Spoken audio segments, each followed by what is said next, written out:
उधर सदरगढ़ जब पहुंची हम तो सदरगढ़ से एक औरत ने हमारे पकड़ के एक घर में ले गया। घर में जाकर एक रूम में बंद कर दिया।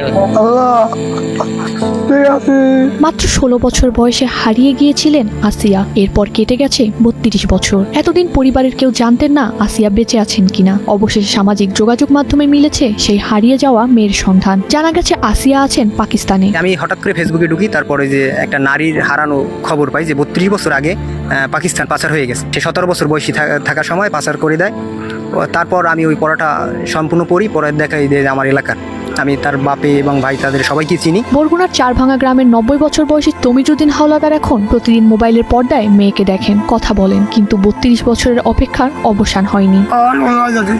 আমার সরকারের সাহায্য করতে পাঠাই যায়, দেখবেন 1994 সালের দিকে ঢাকার মিরপুরের বড়বাগ এলাকা থেকে বাড়ি থেকে বের হয়েছিলেন 16 বছরের আসিয়া। এরপর আর ফেরেননি। ঘাড়াই গেছে, বিকাল করে খাওয়া দাওয়া করে মানে করতে পেরেছে, এই ঘোরার কথা কইয়া গেছে, আর ফিরেও আসে নাই। অনেক খোঁজ করেও কোনো সন্ধান না পেয়ে একসময় হাল ছেড়ে দেয় পরিবার। কেটে যায় একের পর এক বছর। 3 বছর আগে মেয়ের অপেক্ষায় থাকা মা রাহেলাও মারা যান, কিন্তু বাবার অপেক্ষা থামেনি। সম্প্রতি সামাজিক যোগাযোগ মাধ্যমে পাকিস্তানে থাকা আসিয়ার সন্ধান পায় পরিবার। আসিয়া জানান মানব পাচারকারী একটি চক্র তাকে অবৈধভাবে সীমান্ত পার করে পাকিস্তানে নিয়ে যায়। 15-20 दिन बाद तो हमारे गाड़ी में बिठाया, गाड़ी में बिठाकर फिर इंडिया लेके आए। फिर इंडिया से एक हफ्ता रखा है इंडिया में। एक हफ्ता बाद फिर ट्रेन में बिठाया हमारे, ठीक है। ट्रेन में बिठा कर फिर कराची लेके आए। कराची लेके आए, फिर वहाँ पर रखा है हमारे।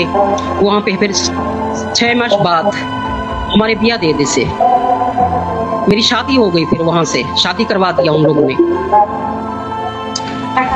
हाँ, उन्होंने फिर टाका पैसे ले लिए, रुपए लिए, जब 40,000 रुपए लिए उन्होंने। পরে পাকিস্তানে বিয়ে হয় তার। সেই সংসারে জন্ম নেয় 6 মেয়ে ও 1 ছেলে। বছরখানেক আগে স্বামীর মৃত্যুর পর নিজের পরিবার ও দেশের কথা আরো বেশি মনে পড়তে থাকে আসিয়ার। এখন তার একটাই ইচ্ছা, দেশে ফিরবেন, 32 বছর পর বাবার সামনে দাঁড়াবেন। জেলা প্রশাসন জানিয়েছে আসিয়া চাইলে পাকিস্তানে বাংলাদেশ দূতাবাসের সঙ্গে যোগাযোগ করতে পারেন। যেহেতু পাকিস্তানে রয়েছেন, তার পরিবারের সদস্যবর্গ জেলা প্রশাসকের মাধ্যম করে পররাষ্ট্র মন্ত্রণালয়ের সচিব স্যার বরাবর একটি আবেদন করতে পারেন। সেক্ষেত্রে পররাষ্ট্র মন্ত্রণালয় আমাদের যে বিদ্যমান নীতিমালা রয়েছে, নীতিমালা অনুযায়ী তাকে হয়তো বাংলাদেশে নিয়ে আসার যে প্রয়োজনীয় ব্যবস্থা সেটি গ্রহণ করবেন। জীবনের শেষ প্রান্তে দাঁড়িয়ে 90 বছরের তমিজুদ্দিনের চাওয়া খুব বেশি নয়, একবার মেয়েকে সামনে থেকে দেখা, বুকে টেনে নেওয়া। এখন আসিয়াকে দেশে ফিরিয়ে আনতে প্রয়োজন পরিবার, সরকার ও সংশ্লিষ্ট কর্তৃপক্ষের দ্রুত ও কার্যকর উদ্যোগ।